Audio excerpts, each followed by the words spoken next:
jump off on it, you know. Doesn't feel like it. No, he's not trying to jump off.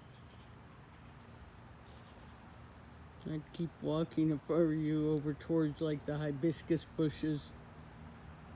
You know? I don't know. I think he likes being bushes right now.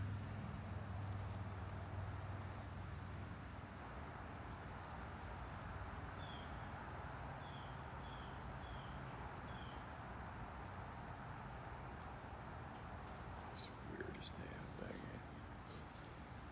It's pretty weird. Go over by the feeder. Maybe the one by the feeder. We could put the seed cake thing down on the ground near him. Yeah, I haven't seen these birds over there eating the seed cake. The only one that's eating it is